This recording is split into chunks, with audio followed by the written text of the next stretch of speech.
جس نے کیا 40 برس تک غاروں میں. بسم اللہ الرحمن الرحیم. اللہم صلی علی سیدنا و مولانا محمد معدن الجود والکرم وعلی آلہ واصحابہ وبارک وسلم. السلام علیکم ناظرین، آپ کا میزبان محمد حامد رضا مہروی پروگرام ہادی عالم صلی اللہ علیہ وسلم کے ساتھ حاضر خدمت ہے. آپ یہ پروگرام میرے ساتھ دیکھ رہے ہیں یکم ربیع الاول سے، اور آج سب سے پہلے میری طرف سے اور پوری ٹیم کی طرف سے عالم اسلام کو جشن عید میلاد النبی صلی اللہ علیہ وسلم بہت بہت مبارک ہو. اللہ رب العزت کا بے پایا شکر، احسان اور انعام ہے جس نے ہمیں اپنی بندگی اور اپنے محبوب کی غلامی کا شرف عطا کیا ہے. یہ بھی اس ذات کا کرم ہے کہ جس نے آج محبوب کی نالین کا صدقہ ہمیں یہ محفل سجانے کی توفیق عطا فرمائی ہے. ان کی محفل کے آداب کچھ اور ہیں، لب کشائی کی جرت مناسب نہیں. ان کی سرکار میں التجا کے لیے جنبش لب نہیں چشم تر چاہیے. اور میں اپنی روداد غم سناؤں کسے، میرے غم کو کوئی اور سمجھے گا کیا.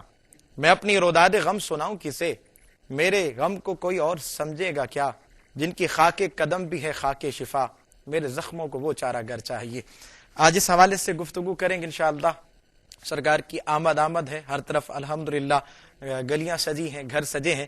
آج ہمارے ساتھ تشریف فرما ہے آپ سب کی جانی پہچانی شخصیت، محبوب شخصیت، بہت پیاری گفتگو کرتے ہیں، بڑی جامع اور مدلل گفتگو فرماتے ہیں. ہمارے ساتھ موجود ہیں آپ جامعہ منہاج القرآن کراچی کے پرنسپل ہیں حضرت علامہ مولانا مفتی محمد ارشاد حسین سعیدی صاحب، اور ان کے ساتھ آپ سب کی ایک اور جانی پہچانی شخصیت جنہیں آپ کیو ٹی وی کے مختلف پروگرامز میں آپ انہیں دیکھا کرتے ہیں. آپ جامعہ کراچی میں استاد بھی ہیں، بلکہ میں یوں کہوں گا کہ آپ استادوں کے استاد بھی ہیں. بہت پیاری گفتگو فرماتے ہیں. ہمارے ساتھ تشریف فرما ہے پروفیسر ڈاکٹر محمد احمد قادری صاحب. السلام علیکم. وعلیکم السلام ورحمۃ اللہ وبرکاتہ. اور دونوں شخصیات کو اپنے پروگرام ہادی عالم صلی اللہ علیہ وسلم میں خوش آمدید کہتا ہوں. شکریہ بہت بہت شکریہ. آج ہر طرف الحمدللہ یقیناً آپ نے بھی دیکھا ہے گلیاں سجی ہیں، گھر سجے ہیں، اور ہر طرف ہادی عالم صلی اللہ علیہ وسلم کی آمد ہے. تو حضور صلی اللہ علیہ وسلم میں پہلا سوال یہ چاہتا ہوں، کیونکہ میرے پروگرام کا نام بھی ہادی عالم ہے اور ہادی عالم صلی اللہ علیہ وسلم کی آمد بھی ہے. تو حضور صلی اللہ علیہ وسلم کی صفات اور اسماء میں سے ایک نام ہادی بھی ہے. کیا کہتے ہیں اس حوالے سے؟ بسم اللہ الرحمن الرحیم. سب سے پہلے تو میں آپ کو اس پر ہدیہ تبریک پیش کرتا ہوں، اور اس چینل کو بھی اور انتظامیہ کو.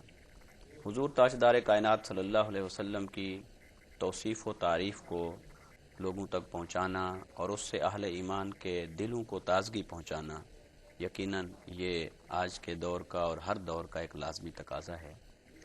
پروگرام کا عنوان بھی ہادی عالم، اور آج کا عنوان بھی حضور تاجدار کائنات صلی اللہ علیہ وسلم کا ہادی ہونا. یہ ہادی عالم کا عنوان، اسے کئی عنوانات دیے جا سکتے ہیں. آپ صلی اللہ علیہ وسلم ہادی عالم بھی ہیں، ہادی اعظم بھی ہیں، ہادی کائنات بھی ہیں، ہادی مطلق بھی ہیں. اور ہدایت کی صفت آپ کی طرف فعلاً بھی منسوب ہے قرآن مجید میں، اور اسم اور صفت کے طور پر بھی منسوب ہے. ٹھیک، یعنی کچھ مقامات پر قرآن مجید آپ کو ہادی کے عنوان سے یاد کرتا ہے، اور کچھ مقامات پر ہدایت کے فعل کو حضور علیہ الصلوۃ والسلام کی طرف منسوب فرماتا ہے.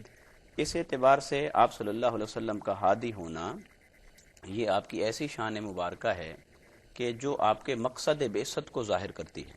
صحیح، کہ آپ کو اس لیے بھیجا گیا کہ وہ جو دلالت اور گمراہی اور کفر اور شرک کا جو ایک غلبہ ہو چکا تھا، اس کو اب قیامت تک کے لیے، رہتی دنیا تک کے لیے ہدایت کے ایک ایسے نور سے روشن اور منور کرنا تھا سبحان اللہ، کہ پھر تاریکی نہ اس پر غلبہ پا سکے، نہ اس کا مقابلہ کر سکے. کیا بات. تو ایسی ہدایت کا چراغ میرے آقا صلی اللہ علیہ وسلم نے آ کر جلایا کہ بخاری اور مسلم کی متفق علیہ حدیث مبارکہ ہے، جس کو حضرت عقبہ بن عامر رضی اللہ تعالی عنہ نے روایت کیا. تو حضور تاجدار کائنات صلی اللہ علیہ وسلم نے فرمایا کہ صحابہ کرام سے خطاب فرمایا، اور پھر انہی کے توسل سے پوری امت اور اہل ایمان تک یہ خطاب ہے. فرمایا کہ انی لا اخاف علیکم ان تشرکوا من بعدی ولکنی اخاف علیکم الدنیا ان تنافسوا فیہا، او کما قال صلی اللہ علیہ وسلم. وفی روایت انی لا اخشى علیکم ان تشرکوا من بعدی. تو حضور نبی اکرم صلی اللہ علیہ وسلم نے فرمایا کہ اب آج کے بعد یہ خوف اور خدشہ ختم ہو گیا ہے کہ اب میرے بعد شرک پلٹ کر آ جائے گا، اور معاذ اللہ کہ تم کفر کی طرف پلٹ جاؤ گے یا شرک کی طرف پلٹ جاؤ گے. یعنی آپ نے ہدایت مبارکہ کو انسانیت کے دلوں میں ایسا مرتسم فرما دیا اور ایسا ثبت فرما دیا کہ پھر اس ہدایت کے نقوش مٹنے کا کوئی نہ تصور ہے، نہ اس ہدایت کا اس دنیا سے ناپید ہونے کا کوئی تصور موجود ہے، بلکہ ایسی ہدایت آپ لے کر آئے کہ جو اب قیامت تک آخری انسان کے لیے وہی ہدایت تامہ ہے، وہی ہدایت کاملہ ہے، اور وہی ہدایت ہے جو دائمی ہدایت ہے. اب اس ہدایت کو نہ کوئی زوال ہے اور نہ ہی اس ہدایت کو کوئی شکست دے سکتا ہے. کیا بات، بہت خوبصورت بات کی ہے ڈاکٹر صاحب. نظام ہدایت میں کیونکہ بات ہدایت کی ہو رہی ہے اور آج اسی حوالے سے بھی ہم گفتگو کریں گے اور انشاءاللہ حضور کے میلاد کے حوالے سے بھی بات، اور یہی میلاد کی بات ہے. اس نظام ہدایت میں اللہ کے جو مقرب بندے ہیں، وہ جو انہوں نے رشد و ہدایت میں جو تجویز کی ہے، ان کی جو زندگیوں سے ہمیں کیا درس ملتا ہے، ہمیں کیا سبق ملتا ہے کہ ہمیں کیا کرنا چاہیے؟ بسم اللہ الرحمن الرحیم. سب سے پہلے تو آپ سب کو اور تمام بہن بھائی جو اس وقت موجود ہیں اور دیکھ رہے ہیں اور سن رہے ہیں، جشن عید میلاد النبی صلی اللہ علیہ وآلہ وسلم مبارک ہو بہت بہت. اب اس کے بعد جو آپ کا بنیادی سوال ہے بڑا خوبصورت اور اہم ہے. دیکھیے بات بڑی سادہ سی ہے. زندہ وہ لوگ رہتے ہیں جنہوں نے کچھ خدمت کی ہو. واہ واہ، سبحان اللہ. اور زندگی ان کو ملتی ہے جس کو واقعی زندہ رہنے کا حق دیا گیا ہو اور جو جینے کا سلیقہ بھی جانتا ہو. اب سوال یہ زندگی کیا ہے؟ زندگی آمد برائے بندگی کا معاملہ یہ ہے کہ بندگی کہتے کس کو ہے، طاعت کیا ہے. اللہ تبارک و تعالیٰ سے محبت یہ ہر دور میں ہوتی رہی ہے، لیکن جن قوموں نے انبیاء سے بغاوت کی اللہ نے ان پر عذاب نازل کیا.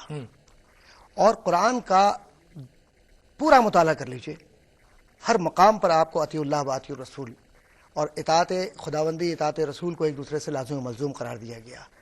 اب جن لوگوں نے اپنی زندگیوں میں نبی کریم علیہ تحت و ثنا سے محبت کی اور بعد میں آنے والے لوگوں نے اس محبت کو اپنی زندگی کا شعار بنا لیا اور وہ محبت ان کی زندگی میں حرارت کی صورت میں روح کا حصہ بن گئی، سبحان اللہ، تو پھر فنا کو بقائے دائمی مل گئی. واہ واہ واہ. اور یہ وہ بقا تھی کہ جس میں وجود اگر ظاہری طور پر معدوم بھی ہو جائے، ظاہری طور پر ہم سے چھپ بھی جائے، تب بھی اللہ تبارک و تعالی ان اجسام کو زندہ رکھتا ہے. کس صورت میں؟ اگر انبیاء کی ہیں تو وہ تو نبی کریم صلی اللہ علیہ وسلم نے فرما دیا کہ زمین پر حرام ہے کہ وہ انبیاء کے اجسام کو کھائے یا مٹی ان کے جسموں کو چاٹے. اب جو ان کی نسبت سے آتے ہیں واہ واہ، اولیاء کاملین، سبحان اللہ، شیخ عبد القادر جیلانی رحمۃ اللہ تعالی علیہ، خواجہ معین الدین چشتی رحمۃ اللہ تعالی علیہ، حضرت داتا گنج بخش رحمۃ اللہ تعالی علیہ، اور حضرت خواجہ سہرورد رحمۃ اللہ تعالی علیہ، خواجہ نقشبند یعنی آپ نام لیتے چلے جائیں جن کے لیے الا ان اولیاء اللہ لا خوف علیہم ولا هم یحزنون کہہ کر قرآن نے یہ بتلا دیا کہ یہ وہ لوگ ہیں کہ جن کو دوستی کا پیغام دے کر یہ نہیں کہا کہ صرف یہ زندگی میں دوست ہیں، کیا بات. یہ تو ظاہری رحلت کے بعد بھی ہمارے دوست ہیں اور ہم نے ان کو اتباع کی بنیاد پر اور حب رسول کی وجہ سے عزت دی ہے. سبحان اللہ. اور یہی وہ عزت ہے کہ بھٹک کر خدا جانے جاتے کہاں، نہ ہوتا اگر ان کا نقش قدم. واہ واہ، کیا بات، بہت خوبصورت بات کی ہے. اللہ تعالیٰ نے قرآن مجید میں جس طرح ہم ہادی کی بات کر رہے ہیں، اس صفت کو جو ہادی کی صفت ہے اپنی ذات کی طرف بھی منسوب کیا ہے، تو پھر خالق اور مخلوق میں یہ بات ہم دیکھتے ہیں پھر یہ مشترک ہو جاتی ہے. اگر ایسا ہے تو پھر عقیدہ توحید کیا ہے، پھر اس کی وضاحت کریں. جی ہاں، یقیناً یہ پہلو بہت اہم ہے اور بہت فنی اعتبار سے ہمارے لیے انتہائی اہم ہے، اور بہت سارے لوگ ایسے بھی ہیں کہ یہاں پر پیچیدگی کا شکار ہو جاتے ہیں. اللہ رب العزت نے حضور علیہ الصلوۃ والسلام کو ہادی بنایا، ہدایت دینے والا بنایا، اور ہدایت دینے کے لیے اور ہدایت پہنچانے کے لیے ہی بھیجا ہے. بے شک. اور قرآن مجید کی سورہ الشورى کی آیت نمبر 52 میں اللہ رب العزت نے ارشاد فرمایا وَإِنَّكَ لَتَهْدِي إِلَى صِرَاطٍ مُسْتَقِيمٍ، اے رسول مکرم صلی اللہ علیہ وسلم، اور بے شک آپ صراط مستقیم کی طرف ہدایت دیتے ہیں. اور ایک مقام پر یہ بھی فرمایا وَإِنَّكَ لَا تَهْدِي مَنْ أَحْبَبْتَ وَلَكِنَّ اللَّهَ يَهْدِي مَن يَشَاءُ، اے رسول مکرم صلی اللہ علیہ وسلم، بے شک جسے آپ چاہیں اسے آپ ہدایت نہیں دیتے، بلکہ اللہ ہدایت دیتا ہے جسے چاہتا ہے. اب بعض ذہن یہاں پر ڈگمگا جاتے ہیں کہ ہدایت دینے والا اللہ ہے یا ہدایت دینے والے رسول صلی اللہ علیہ وسلم ہیں. بات کہا جاتا ہے نا ہدایت تو صرف اللہ کی ذات ہے، بس وہی دینے یہ ایک لفظی نزاع ہے، لفظی نزاع ہے. حقیقت کے اعتبار سے اگر ہم دیکھیں تو یقیناً قرآن کا تو آپس میں کنفلکٹ نہیں ہو سکتا ہے. ٹھیک ہے. اس کا مفہوم یہ ہے کہ ساری کائنات کے لیے ہدایت کا پیدا کرنے والا بھی اللہ ہے، بے شک ہدایت کا مالک بھی اللہ ہے، لیکن جس کے لیے اس نے ہدایت کو تخلیق فرمایا اور جس کی ہدایت اس کے قبضہ قدرت میں ہے، اس ہدایت کو اس انسان تک پہنچانے والے وہ صرف اور صرف انبیاء کرام ہیں. واہ. اللہ رب العزت نے جس کے لیے ہدایت کو تخلیق فرمایا ہے اس ہدایت کی تقسیم کے اوپر اپنے انبیاء کرام کو، رسولوں کو اور پھر ان کے پیروکاروں کو اس پر متعین فرمایا ہے. صحیح. یہی وجہ ہے کہ سورہ فاتحہ میں بھی یہ بات ہمارے سامنے آتی ہے کہ پہلی دعا جو بندے کو سکھائی گئی اور وہ عرض کرتا ہے اہدنا الصراط المستقیم صراط الذین انعمت علیہم، باری تعالیٰ مجھے صراط مستقیم کی ہدایت عطا فرما اور ان بندوں کا راستہ دکھا جن پر تو نے انعام فرمایا. اب پہلی ہی آیت قرآن مجید کی جو کتابی ترتیب سے بنتی ہے اس میں ہدایت کا تصور آ رہا ہے اور ان بندوں کا راستہ جن پر تو نے انعام فرمایا. تو اس نظام ہدایت کے اندر اللہ کے ان مقرب بندوں کا یعنی ہادیان کا، ہدایت پہنچانے والوں کا، ہدایت دینے والوں کا رول ہے اور یہی ان کا کنٹریبیوشن ہے، یہی ان کا منصب ہوتا ہے. ہاں اب ہادی با اعتبار حقیقی معنی اللہ ہے، با اعتبار مجاز، با اعتبار تقسیم، ان تمام اعتبارات سے انبیاء کرام بھی ہادی ہیں. پھر انبیاء کرام کے بعد اب حضور علیہ السلام کی امت میں سے علماء بھی اس درجے پر ہیں، اولیاء بھی اس درجے پر ہیں، مبلغین بھی اس درجے پر ہیں. تو یہ ہادی کے لفظ کا اطلاق خالق کی ذات پر بھی ہے، مخلوق کی ذات پر بھی ہے، مگر اس کا دائرہ کار الگ الگ ہو جاتا ہے. اور اکثر مفسرین کرام نے اللہ رب العزت کے ہادی ہونے کو ہدایت کے خالق ہونے کے معنی میں لیا ہے اور حضور علیہ الصلوۃ والسلام کے اور انبیاء اور صلحاء کے ہادی ہونے کو اس ہدایت کے قاسم اور اس ہدایت کے مبلغ اور اس ہدایت کو پہنچانے والے کے معنی میں لیا ہے. سبحان اللہ. ہادی پر بات کی ہے اور چونکہ وقت بڑا مختصر ہوتا ہے پروگرام کا، اس لیے میں چاہتا ہوں کہ ہم اس طرف بھی آئیں اور جس طرح آپ نے دیکھا اور ہم بات کر رہے تھے پروگرام سے پہلے بھی، ہر طرف ماشاءاللہ گھر سجے ہیں، گلیاں سجی ہیں. میں چاہتا ہوں ناظرین تک یہ پیغام بھی پہنچے کہ اسلام میں میلاد منانے کا کیا تصور ہے اور الحمدللہ ہر طرف خوشیاں ہی خوشیاں، اور آپ دیکھ لیں کیا کہتے ہیں. ایک بات میں یہ عرض کرنا چاہوں گا کہ میلاد عربی زبان میں جن معنوں میں استعمال ہوتا ہے، یا مولد یا مولود، اس کے معنی مطلق پیدائش. ٹھیک ہے. اب یہ جب میلاد النبی صلی اللہ علیہ وسلم کی طرف نسبت ہے، حضور کی پیدائش کی طرف، تو اس میں ہمیں یہ دیکھنا ہوگا کہ اس کے بیسک کمپوننٹ کیا ہیں. جب تک ہم اس کے کمپوننٹ نہیں سمجھیں گے، یعنی جو اس کے اجزاء ترکیبی ہیں کہ میلاد میں ہوتا کیا ہے، کیونکہ بغیر سمجھے ہوئے ہم یہ کہیں کہ جی میلاد کا جو تصور ہے وہ کیا ہے تو مشکل ہو جائے گا. ایک تو یہ کہ میلاد میں سب سے پہلے قرآن کریم کی تلاوت ہوتی ہے، سبحان اللہ، اور ظاہر کہ عین عبادت ہے. واہ. پھر اس کے بعد نبی کریم صلی اللہ علیہ وسلم کی مدح سرائی، محبت کا اظہار، نعت کہہ لیجیے فارسی زبان میں، عربی میں قصیدہ نشید کہہ لیجیے، کچھ بھی کہہ لیجیے، تو حضور کریم صلی اللہ علیہ وسلم کے زمانے میں یہ ہوتی تھی. رضی اللہ تعالیٰ کی بات کرتے ہیں نا، حضرت حسان بن ثابت سے پہلے بھی نعت کہنا اور نعت سننا ثابت ہے. اور پھر حضرت ابوبکر صدیق، حضرت عمر فاروق، حضرت عثمان غنی، حضرت علی رضوان اللہ تعالیٰ علیہ مجمعین اور بعد کے صحابہ اور صحابیات نے بھی نعتیں لکھی ہیں. اور اس کا بہت بنیادی حوالہ جو پہلی سیرت کی جس کو لوگ سب تسلیم کرتے ہیں وہ ہے سیرت ابن اسحاق. اس کے اندر حوالے موجود ہیں، ابن ہشام میں اس کے موجود ہیں حوالے. پھر اس کے بعد سب حوالے شامل کریں گے. ایک وقفہ ہے بیچ میں، اس کو لے لیتے ہیں، اس کے بعد یہیں سے گفتگو جاری رکھیں گے. ناظرین وقت ہوا ایک مختصر سے وقفے کا. آپ اپنی زبانوں کو درود و سلام سے تر رکھیے. ملتے ہیں مختصر سے وقفے کے بعد، اس یقین کے ساتھ آپ ہمارے ساتھ رہیں گے. وہ شمع اجالا جس نے کیا 40 برس تک غاروں میں. ناظرین خوش آمدید. آپ دیکھ رہے ہیں پروگرام ہادی عالم صلی اللہ علیہ وسلم اپنے میزبان محمد حامد رضا مہروی کے ساتھ. ہمارے ساتھ تشریف فرما ہے حضرت علامہ مفتی محمد ارشاد حسین سعیدی صاحب اور ان کے ساتھ ہی پروفیسر ڈاکٹر محمد احمد قاضی صاحب. بات کر رہے ہیں ہم نبی کریم صلی اللہ علیہ وسلم کے میلاد کے حوالے سے. لائیو کال کر کے آپ بھی اس پروگرام میں شریک ہو سکتے ہیں، اور جنہوں نے ابھی تک درود و سلام کی تعداد ہمیں نہیں بتائی، لائیو کال کر کے بتا سکتے ہیں، ای میل کر سکتے ہیں۔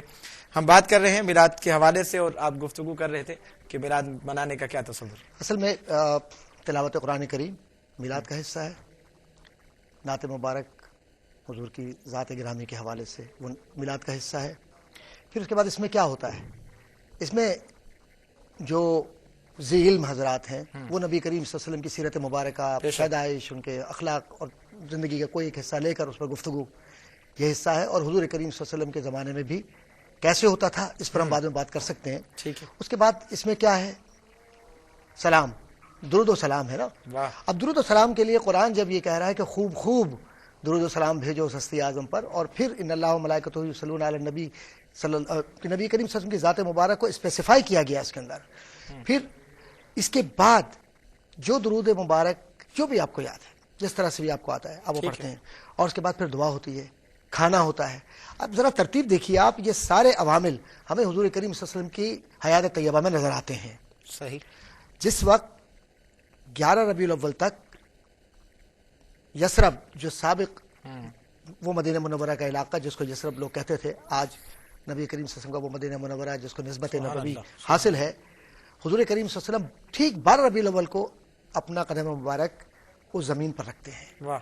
اور وہ بچے جو بنو نجار اور دوسرے لوگ وہ آپ کو خوش آمدید کہہ رہے ہیں، بے شک۔ اور وہاں طلع البدر علینا کے جس طرح سے محبت سبحان کی اللہ۔ صدائیں آ رہی ہیں، کیا بات۔ اور پھر وہ جو جلوس چل رہا ہے حضور کریم صلی اللہ علیہ وسلم کا جو ناقہ چل رہا ہے، اور لوگ دیوانہ وار آپ پر فدا ہو رہے ہیں، اور ہر ایک یہ شخص کہتا ہے کہ سبحان اللہ، کیا بات۔ ما اجمل کا، ما حسن کا، ما اکمل کا، کہ تھے مہر علی، کہ تھے تیری ثنا۔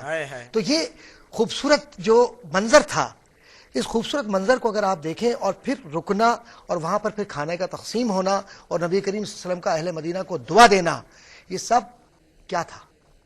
میلاد ہی تو ہے۔ بالکل۔ ایک تو یہ حصہ اس کا بڑا اہم ہے۔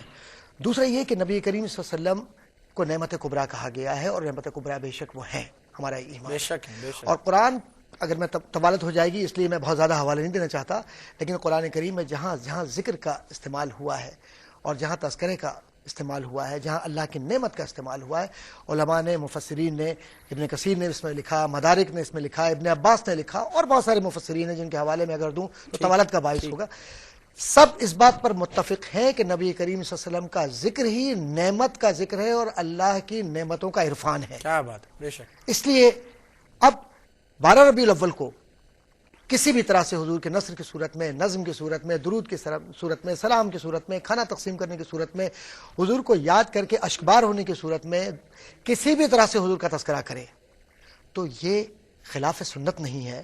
حضور کریم صلی اللہ علیہ وسلم کیا 12 ربیع الاول کو روزہ نہیں رکھا کرتے تھے؟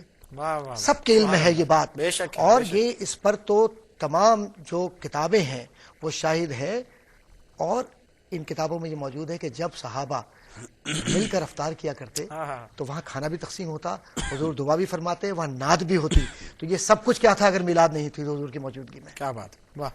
اسے میں آپ کی طرف آؤں گا کہ اسلام میں ایام منانے کا کوئی تصور ہے؟ کیا تصور ہے اس کا؟ اگر وہ ہے تو پھر اسی ضمن میں ہم میلاد منانا کیسا ہے؟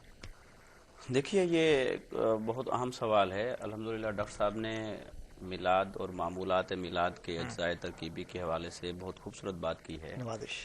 جب کسی کل کے اجزاء شرعی طور پر جائز ہوں تو ان کا مجموعہ اور مرکب اور مرکب کل وہ بھی جائز ہی ہوا کرتا ہے، ٹھیک۔ بے شک۔ اور ایسا تغیر اور تبدل ہوتا رہتا ہے۔ اب اس اجزاء کے اعتبار سے، عناصر کے اعتبار سے جب ایک چیز جائز ہے، بلکہ جائز ہی نہیں مستحسن ہے، سبحان اللہ، تو یقیناً وہ قابل تعریف ہے۔ ایک کالر کو شامل کر لو، گفتگو یہاں سے جاری جی، رکھتے ہیں۔ السلام علیکم۔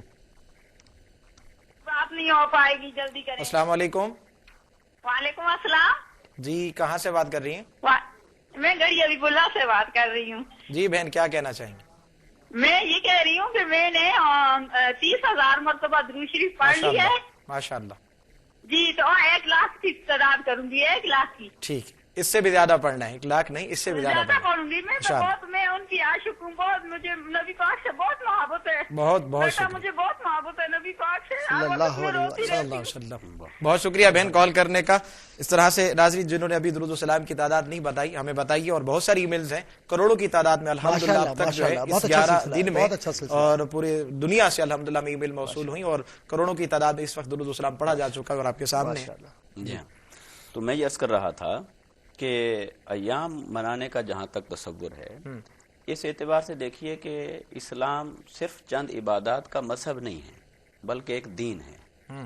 جب یہ دین ہے تو یہ ایک تہذیب ہے، ایک تمدن ہے، ایک کلچر ہے، اور خوشی اور غم انسان کی زندگی کا حصہ ہے، اور اس کو سیلیبریٹ کرنا یہ تہذیب اور ثقافت کا ایک ایسا لازمی جزو ہے جسے کسی صورت جدا نہیں کیا جا سکتا ہے۔ ٹھیک، تو یہ کیسے ہو سکتا ہے کہ اسلام غم اور خوشی کے لمحات کو، جذبات اور احساسات کو منانے کے اوپر کوئی کیٹیگوریکل بات نہ کرے، جب یہ ایک تمدن ہے اور ایک پورا مکمل دین ہے؟ اس اعتبار سے ہم دیکھتے ہیں تو یہ عبادات جتنی ہیں اگر اس کے پس منظر میں مل جائیں تو وہ بھی سیلیبریشن ہے۔ صحیح، حضور علیہ السلام سے جب جمعہ کے بارے میں ایک صحابی نے سوال کیا کہ یہ جمعہ کیا ہے، کیوں پڑھتے ہیں، تو حضور علیہ السلام نے فرمایا کہ اس دن اللہ تعالیٰ نے آدم علیہ السلام کو پیدا فرمایا، ٹھیک ہے، اسی دن ان کو اللہ تعالیٰ نے فرشتوں سے سجدہ کروایا، اسی دن ان کو زمین پر اتارا، اور اسی طرح پھر حضور علیہ السلام نے اس جمعہ کا تعلق حضرت آدم علیہ السلام کی ذات سے منسوب کر کے تو فرمایا یہ ہے۔ تو اب اس دن کو نسبت حضرت آدم علیہ السلام سے ہے، اور اس دن میں ہی یہ جمعہ کی نماز رکھی گئی ہے، تو اس کا مطلب ہے کہ جس دن میں اللہ کے کسی مقرب بندے کو، نبی کو نسبت، تو اس کو یاد رکھنا اور اس ایونٹ کو ماننا یہ اسلام کی تعلیمات کا ایک بنیادی حصہ ہے، اور یہ ایک بیسک فلسفی ہے۔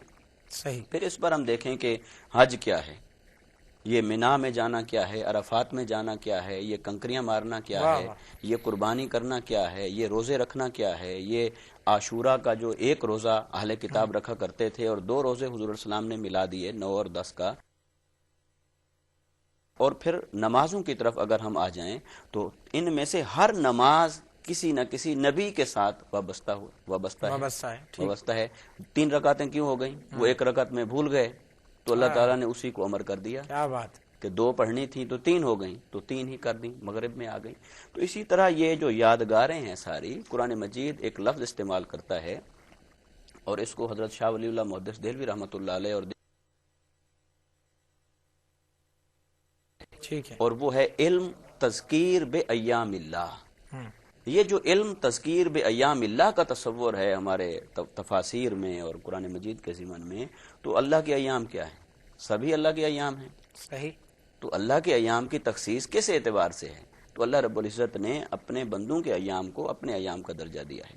ٹھیک، پھر حضور تاجدار کائنات صلی اللہ علیہ وسلم کو اللہ تعالیٰ نے جس دن کو حضور سے نسبت عطا فرمائی، اب یہ آپ دیکھیے حضور کی ولادت لیلۃ القدر ہو سکتی تھی، رمضان کے کسی دن میں ہو سکتی تھی، جمعہ میں ہو سکتی تھی، کسی اور دن میں ہو سکتی تھی۔ اللہ تعالیٰ نے وہ دن جو پہلے مشہور ہیں، متداول ہیں یا عظمت اور فضیلت کے حامل ہیں، ان تمام دنوں کو ایک طرف رکھا، اور ایک اور دن میں حضور علیہ الصلوۃ والسلام کی ولادت باسعادت ہوتی ہے، تاکہ کل کلاں اس 12 ربیع الاول یا پیر کے دن کی یا ربیع الاول شریف کی جو فضیلت اور اہمیت ہے، لوگ یہ نہ منسوب کریں کہ اس دن کی فضیلت کے سبب حضور کو فضیلت حاصل ہوئی، بلکہ حضور کے سبب سے ان ایام کو فضیلت حاصل ہوئی۔ حضور علیہ الصلوۃ والسلام کی ذات ببرکات کے صدقے سے کل ایام کو فضیلت حاصل ہوئی، اور حضور علیہ السلام کی آمد مبارکہ کا دن اتنا اہم ہے کہ یہ جتنے دن ہم مناتے ہیں اسی دن کے صدقے سے ہیں۔ بے شک، یہ عید الاضحیٰ کا دن اسی حضور علیہ السلام کے دن کے صدقے ہے، عید الفطر کا دن اسی کے توسل سے ہے، پھر یہ شب قدر، لیلۃ القدر، رمضان المبارک، یہ جمعہ، یہ شب برات، جتنے ایام خیرات اور دن کے ساتھ تخصیص کے ساتھ منائے جاتے ہیں وہ سب فرع ہے، اور اس میں اصل حضور علیہ الصلوۃ والسلام کا دن۔ کالر کو شامل کر لیتا ہوں۔ السلام علیکم۔ السلام علیکم۔ وعلیکم السلام ورحمۃ اللہ۔ جی بہن کیسے ہیں آپ؟ بھائی مجھے آپ سب لوگوں کو پہلے تو جشن ولادت مبارک ہو۔ خیر مبارک، آپ کو بھی بہت بہت مبارک اور مجھے درود شریف کی تعداد بتانی تھی۔ جی جی بہن بتائیے۔ 2,09,000. ماشاء اللہ ماشاء اللہ انشاءاللہ اور آج ہم خوش سب کو آپ دعاؤں میں یاد رکھیے گا. اللہ تعالیٰ اور آپ کو آپ سب لوگوں کو بہت بہت جشن ولادت آپ مبارک کو ہو. مبارک ہو. بہت شکریہ بہن کال کرنے کا.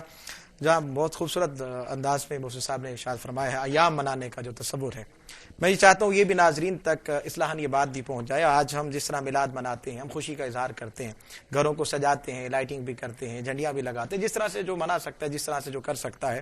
صحابہ کرام رضوان اللہ تعالیٰ علیہم اجمعین وہ محبوب کا میلاد کیسے مناتے تھے؟ ان کا طریقہ کیا تھا؟ کس انداز سے منایا کرتے تھے؟ کہ بڑی سادہ سی بات ہے کہ نبی کریم صلی اللہ علیہ وسلم اور آپ سے محبت کرنے والے صحابہ کرام رضوان اللہ تعالیٰ علیہ مجمعین، میں لفظ زمانہ استعمال نہیں کرتا کیونکہ ہر زمانہ میرے حضور کا ہے. ہائے ہائے کیا بات ہے، ہر تو زمانہ میرے حضور کا. یہ جو تغیرات معاشرت ہیں یہ تبدیل ہوتے رہتے ہیں، لیکن کہیں یہ روایت سے بات نہیں ملتی کہ 12 ربیع الاول کے دن نبی کریم صلی اللہ علیہ وسلم کے صحابہ نے یہ کہا ہو کہ آج اپنے اپنے گھروں میں رہو، اپنے گھروں سے باہر نہ نکلو، مسجد نبوی میں اجتماع نہ کرو اور اپنے گھروں میں رہ کر عبادت کرو کیونکہ آج مناسب نہیں ہے. بلکہ روایات سے یہ بات ثابت ہے کہ حضور کی خدمت میں جان بوجھ کر صحابہ کرام رضوان اللہ تعالیٰ علیہ مجمعین حاضر ہوا کرتے تھے اور یہ کہتے تھے یا رسول اللہ جب تک آپ کا چہرہ انور نہ دیکھیں، زیارت نہ کریں، ہمیں سکون نہیں ملتا. سبحان اللہ. حضرت بلال رضی اللہ تعالیٰ عنہ کے متعلق تو یہاں تک بات مشہور ہے کہ وہ انتظار کیا کرتے تھے کہ کسی طرح سے ایک جھلک حضور کی نظر آ جائے. واہ واہ. ایک کالر کو شامل کر لوں، گفتگو یہیں سے جاری رکھتے ہیں. السلام علیکم. وعلیکم السلام جی. جی بھائی کون اور کہاں سے بات کر رہے ہیں؟ میں اللہ بھی کا بول رہا ہوں، ضلع حفظ آباد پنجاب سے. جی بھائی کیا کہنا چاہیں گے؟ جشن عید میلاد النبی کی مبارک ہو اور خیر مبارک. آپ کو مبارک. 30,000 بار درود پاک. بہت شکریہ بھائی کال کرنے کا. اللہ تعالیٰ آپ کو، آپ سب کو، بلکہ جتنے بھی درود و سلام پڑھے مدینے کی حاضری نصیب فرمائے. بہت شکریہ کال کرنے کا. میں یہ عرض کر رہا تھا کہ اس روایت کو جو وہاں اس زمانے کی روایت تھی مدینہ منورہ کی، آج بھی زندہ رکھا ہے مدنی لوگوں نے. آپ کہیں گے یہ کیسے؟ آپ دیکھیے کہ میٹھا کسی بھی صورت میں ہو، خواہ وہ کھجور کی صورت میں ہو، ہائے ہائے. وہ حلوے کی صورت میں ہو یا کسی اور شکل میں ہو، آج بھی روایتی طور پر لوگ وہاں بانٹتے ہیں. بانٹتے ہیں. ٹھیک. اب ذرا سا اس کا پس منظر دیکھ لیجئے. میں چاہوں گا کہ 1-2 منٹ تو لگیں گے، لیکن کیا میرے پاس ایک حوالہ ہے حجت الدین امام محمد بن ظفر المکی، جن کی تاریخ پیدائش ہے 497 اور تاریخ وفات ہے 562. الدر المنتظم میں لکھتے ہیں کہ اہل محبت حضور کی میلاد کی خوشی میں دعوت تعام منعقد کرتے چلے آئے ہیں. واہ کیا بات. اس کے بعد علامہ ابن جوزی وہ فرماتے ہیں 510 579، اور یہ ان کی کتاب ہے بیان المیلاد النبوی اور مولد العروس. یہ 2 کتابیں ہیں جو میلاد پر لکھی گئی ہیں زمانے میں. سبحان اللہ. وہ فرماتے ہیں کہ مکہ مکرمہ، مدینہ طیبہ، مصر، شام، یمن، الغرب، شرق تا غرب، تمام بلاد عرب کے باشندے ہمیشہ سے میلاد النبی کی محفلیں منعقد کرتے چلے آئے ہیں. وہ ربیع الاول کا چاند دیکھتے تو ان کی خوشی کی انتہا نہ رہتی. ایک کالر کو شامل کرتا ہوں پھر بات یہاں سے جاری کرتے ہیں. السلام علیکم. وعلیکم السلام. سے کیا حال ہے؟ خیر مزے میں؟ الحمدللہ الحمدللہ. کون بات کر رہے ہیں؟ میں ٹھٹا مکھی سے بات کر رہا ہوں. جی جی بھائی. میں نے 20,000 درود ابراہیم محبوب کے لیے پڑھا ہے اور ایک قرآن شریف پہ پڑھا ہے. ماشاء اللہ ماشاء اللہ. بہت شکریہ بھائی کال کرنے کا. ناظرین اس کے ساتھ ایک مختصر سا وقفہ ہے. آپ اپنی زبانوں کو درود و سلام سے تر رکھیے. ملتے ہیں مختصر سے وقفے کے بعد اس یقین کے ساتھ آپ ہمارے ساتھ رہیں گے. ناظرین خوش آمدید. آپ دیکھ رہے ہیں پروگرام ہادی عالم صلی اللہ علیہ وسلم اپنے میزبان محمد حامد رضا مہروی کے ساتھ. مہمان ہمارے ساتھ تشریف فرمائے اور ہم بات کر رہے ہیں نبی کریم صلی اللہ علیہ وسلم کے میلاد کے حوالے سے. حضور کی عظمت اور رفت کا کیا کہنا، میں تو کیا کوئی بھی بیان نہیں کر سکتا. لا يمكن الثناء كما كان حقه بعد از خدا بدر. تو یہ قصہ مختصر. بہت سارے دوستوں کی خواہش تھی، بہت ساری فرمائشیں تھی، وقت بہت کم ہے لیکن سب کی خواہش تھی اور یہی گلدستہ جو مجھے بارہا حکم دیا گیا ہے یہ میری پہچان بھی ہے. اور اسی نسبت سے کہ صرف ہم خوشیاں نہیں منا رہے، اور آج آپ نے دیکھا ہے جس طرح ہم بات کر رہے ہیں صرف ہم خوش نہیں ہو رہے بلکہ بچہ اور سب بڑے بزرگ، ہماری مائیں بہنیں سبھی خوشیاں منا رہے. حضور کی آمد کا ذکر ہو رہا ہے ہر طرف. اور میں یہ چاہتا ہوں کہ الف سے یا تک جتنے حروف ہیں ایک ایک حرف نے اپنی خوشی کا اظہار کیا ہے. کس انداز میں؟ وہی گلدستہ جو بارہا کہا گیا وہ میں پیش کر رہا ہوں کہ الف نے کہا اللہ کا نبی آ رہا ہے. با نے کہا بانی اسلام آ رہا ہے، تا نے کہا تاجدار مدینہ آ رہا ہے، سا نے کہا ساقب کونین آ رہا ہے، جیم نے کہا جانے جہاں آ رہا ہے، ہا نے کہا حبیب خدا آ رہا ہے، خا نے کہا خالق کا حبیب آ رہا ہے، دال نے کہا دونوں جہانوں کا سردار آ رہا ہے، زال نے کہا ذالکل کتاب والا آ رہا ہے، را نے کہا راہ ہدایت دکھانے والا آ رہا ہے، زا نے کہا زیارت گاہ ملائکہ آ رہا ہے، سین نے کہا ساقی کوثر والا آ رہا ہے، شین نے کہا شہنشاہوں کا شہنشاہ آ رہا ہے، سعاد نے کہا صادق و امی آ رہا ہے، زاد نے کہا ان ضعیفوں کا مددگار آ رہا ہے، طا نے کہا طٰہٰ والا آ رہا ہے، زا نے کہا ان ظلمتوں کو مٹانے والا آ رہا ہے، عین نے کہا عرب کا والی آ رہا ہے، عین نے کہا غریبوں کا ماوا اور ملجا آ رہا ہے، فا نے کہا فوقیت والا آ رہا ہے، قاف نے کہا قرآن والا آ رہا ہے، چھوٹا کاف بھی بول اٹھا، چھوٹے کاف نے کہا کالی کملی والا آ رہا ہے، لام نے کہا لولاک والا آ رہا ہے، میم نے کہا محمد عربی آ رہا ہے، نون نے کہا نبیوں کا سردار آ رہا ہے، ہا نے کہا ہادی برحق آ رہا ہے، یا نے کہا یتیموں کا سہارا آ رہا ہے۔ جب میں نے ان تمام حروف کو ملا کر پڑھا تو بنا وما ارسلناک الا رحمۃ للعالمین، وہ تمام جہانوں کے لیے رحمت بن کر آ رہا ہے۔ اور سید اعلیٰ حضرت فاضل بریلوی رحمۃ اللہ علیہ فرماتے ہیں کہ سرور کہوں کہ مالک و مولا کہوں تجھے، باغ خلیل کا گل زیبا کہوں تجھے، تیرے تو وصف عیب تنائی سے ہیں بری، حیراں ہوں میرے شاہ کیا کیا کہوں تجھے۔ بات کر رہے ہیں ہم میلاد کے حوالے سے، بہرحال اس کی فرمائش تھی اور مجھے پورا کرنی تھی فرمائش بھی، اور میں چاہوں گا کہ جس طرح ابھی ڈاکٹر صاحب نے ماشاءاللہ بتایا ہمیں کہ صحابہ کرام کس طرح منایا کرتے تھے، قرآن اور حدیث کیا کہتا ہے، ہم قرآن کیونکہ بات کہتے ہیں قرآن سے ہی بات کی جائے، اور قرآن حدیث میں ہمیں کیا سبق ملتا ہے؟ دیکھیے یقیناً یہ کسی بھی شے کا جو ثبوت ہے، حقیقت ہے، وہ ہمیں سب سے پہلے قرآن مجید سے دیکھنا ہے، پھر حدیث مبارکہ سے دیکھنا ہے، اس کے بعد پھر صحابہ کرام ان کے اقوال، پھر ائمہ علماء کی تفاسیر اور اقوال ہیں۔ قرآن مجید سب سے پہلی بات تو یہ کہ کسی بھی نعمت کے حاصل ہونے پر اس کی یاد منانے کو، اس پر اظہار تشکر کو تمام اہل ایمان پر واجب کرتا ہے۔ بے شک قرآن مجید نے ارشاد فرمایا قل بفضل اللہ وبرحمتہ فبذلک فلیفرحوا هو خیر مما یجمعون، تم پر اللہ کا فضل اور رحمت ہوا، بس خاص اسی وجہ سے تم خوش ہو جاؤ، فرحت مناؤ، سبحان اللہ۔ اور یہ خوش ہو جانا، خوشی منانا تمہارے جمع کر کے رکھنے سے بہتر ہے، جمع کرتے رہنے سے بہتر ہے۔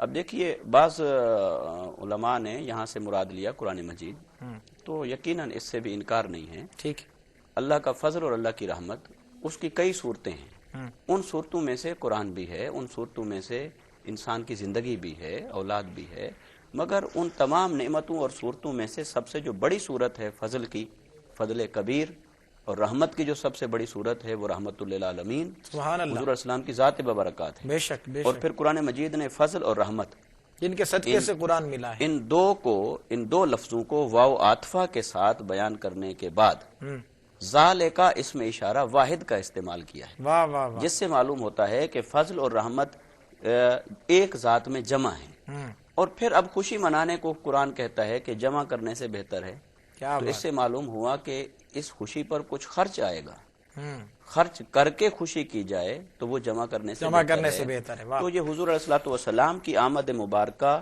اس آیت کا سب سے بڑا مصداق ہے اور سب سے بڑا مظہر ہے۔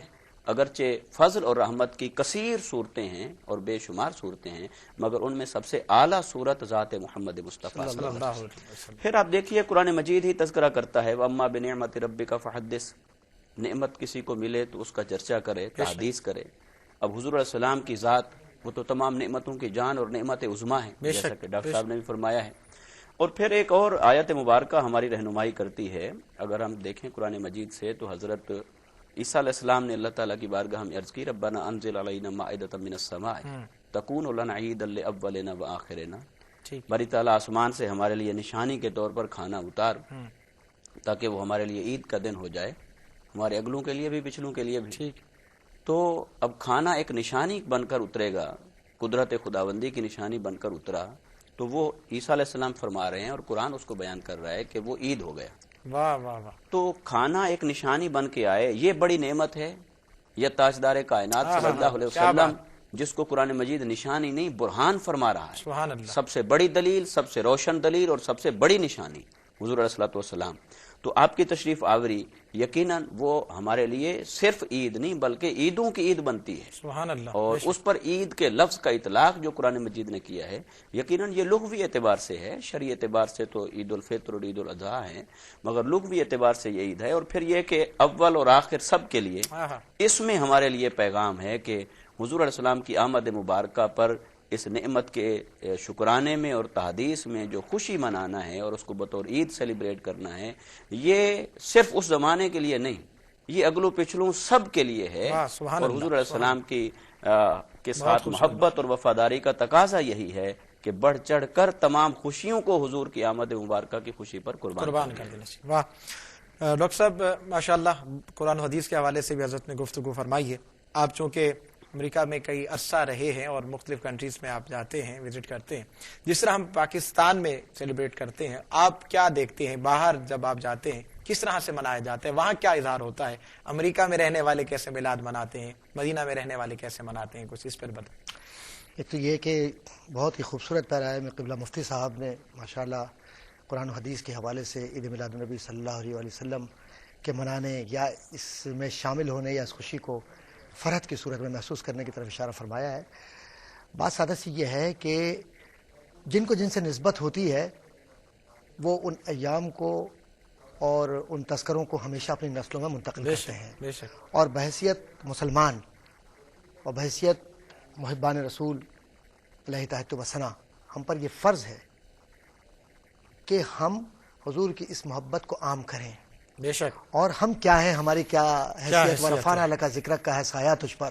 واہ واہ واہ. تو معاملہ یہ ہے کہ ہم تو کسی گنتی کے لوگ نہیں ہیں، لیکن یہ ضرور ہے کہ جو کچھ اپنی آبزرویشن سے میں نے محسوس کیا، دیکھا امریکہ میں، کینیڈا میں، پرتگال میں یا دنیا کے مختلف حصوں میں الحمدللہ جہاں جہاں میں گیا اور جانے کا اتفاق ہوا، باقاعدہ 12 ربیع الاول کو جو حضور سے محبت کرنے والے لوگ ہیں وہ مساجد بھی سجاتے ہیں، صحیح، اپنے گھروں کو بھی سجاتے ہیں. کیا بات. اور پھر جلوس بھی نکلتے ہیں ربیع الاول کے. سبحان اللہ. نعتیں بھی اس میں ایسی ہوتی ہیں جیسے پاکستان کے اندر سیکرامنٹو ایک بڑی معروف جگہ ہے، وہ کیپٹل ہے کیلیفورنیا کا، اس میں باقاعدہ پارلیمنٹ ہاؤس کے سامنے لوگ اسپیکر لگا کر نعتیں چلا کر جاتے ہیں. کینیڈا کے اندر بھی بہت بڑے بڑے جلوس نکلتے ہیں. اسی طرح سے مختلف حصوں میں پوری دنیا میں منایا جاتا ہے. جو تاریخی حوالے ہیں وہ یہ کہ تاریخی حوالے یہ بتاتے ہیں کہ یہ آج کی بات نہیں ہے. اگر ہم تاریخ کے پس منظر میں جائیں تو شروع سے یہ بات نظر آتی ہے. ابن خلدون نے لکھا کہ میں مکہ معظمہ میں گیا اور وہاں میں دیکھا کہ 12 ربیع الاول کو میلاد کی گئی اور گورنر وہ وہاں آیا، اس نے کھانا تقسیم کیا اور دعائیں کرائی. واہ واہ. وقت کچھ منٹس ہمارے پاس باقی ہے، آپ کیا پیغام دینا چاہیں گے آج کی اس عظیم رات میں؟ دیکھیے، حضور تاجدار کائنات صلی اللہ علیہ وسلم کی آمد مبارکہ ہمارے لیے ایک ایسی خوشی کا پیغام ہے جس پر زندگی بھر کی تمام خوشیاں قربان ہیں. بے شک بے شک. لہٰذا دل کھول کر اس کو سیلیبریٹ کیا جائے، منایا جائے، اظہار خوشی کیا جائے، اظہار مسرت و فرحت کیا جائے، مگر ساتھ ساتھ حضور علیہ السلام سے محبت اور وفاداری کا تقاضا یہ ہے کہ اپنی زندگیوں کو شریعت کے احکام سے، تقوی سے، سیرت محمدی صلی اللہ علیہ وسلم سے، آپ صلی اللہ علیہ وسلم کی تعلیمات، سنت مبارکہ اور شریعت مطہرہ سے اپنی زندگیوں کو سجایا جائے اور اپنے آپ کو حضور علیہ السلام کے طرز حیات کا پابند کیا جائے، اپنی زندگیوں کو حضور علیہ السلام کی تعلیمات کا آئینہ بنایا جائے.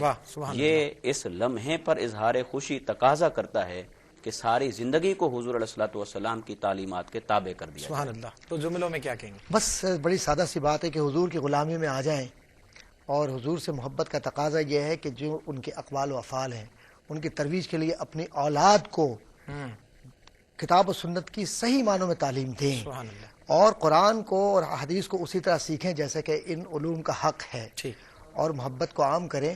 اور وہ جو حضرت علامہ اقبال رحمۃ اللہ تعالی نے فرمایا کہ قدیم زمانے میں عرب کی روایت تھی کہ اگر 2 عرب آپس میں لڑتے اور بلند آواز میں کوئی تیسرا شخص درود پاک پڑھ دیتا تو ہاتھ اٹھانے والا اپنا ہاتھ روک دیتا. اگر یہ آج ہم درود کی برکت کو اپنے دلوں میں محسوس کریں اور سلام کو محسوس کریں تو انشاءاللہ ہمارے معاشرے سے جو یہ ابلیسی طاقتیں ہیں یہ دور ہو جائیں گی. بہت شکریہ مجھ صاحب، آپ تشریف لائے اور قیمتی وقت دیا اس پروگرام میں۔ ڈاکٹر صاحب آپ کا بھی بہت شکریہ۔ آپ کا بھی بہت شکریہ۔ ناظرین، آپ نے یقیناً بہت سارے لوگ اس وقت بھی کال ملا رہے ہوں گے، لیکن آپ نہیں بتا سکے تعداد، لیکن الحمدللہ ثم الحمدللہ کروڑوں کی تعداد میں یہ درود و سلام کی تعداد پہنچی ہے، اور آج رات یقیناً ہم بھی آپ کے لیے دعا کریں گے، آپ ہمارے لیے دعا کیجیے گا۔